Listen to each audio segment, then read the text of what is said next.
Every Halloween, we carve grinning faces into pumpkins and place a light inside. We call them jack-o'-lanterns. But have you ever wondered where that name comes from? The answer is an old Irish folk tale about a man so cunning he scammed the devil himself, not once, but twice. This is the story of Stingy Jack, a trickster doomed to walk the earth in darkness, and how his punishment became one of the most iconic symbols of Halloween.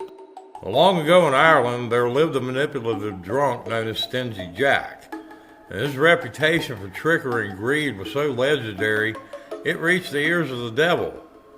And he decided to come claim Jack's wicked soul. And one night the devil found Jack and told him his time was up. And thinking fast, Jack made a final request. One last drink?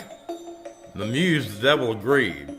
And at the pub, Jack admitted he had no money and slyly convinced the devil to turn himself into a silver coin to pay the bill.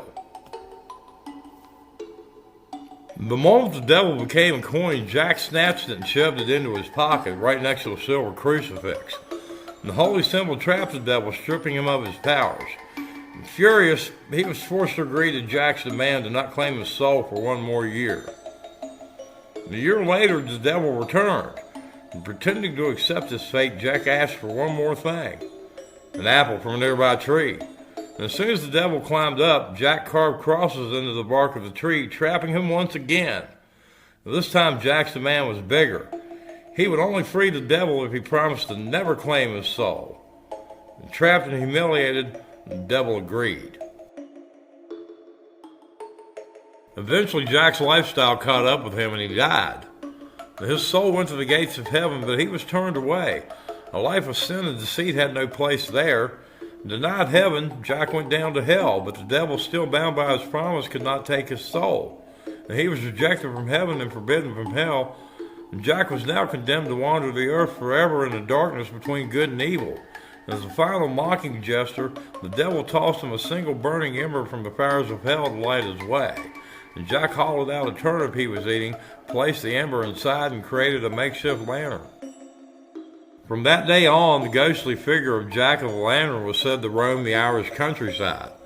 And to protect themselves from his wandering spirit, the Irish began to carve frightening faces into their own root vegetables like turnips, potatoes, and beets, and placing them in windows to scare him away. And this tradition originated with the ancient Celtic festival of Samhain, when the veil between the worlds was believed to be at its thinnest.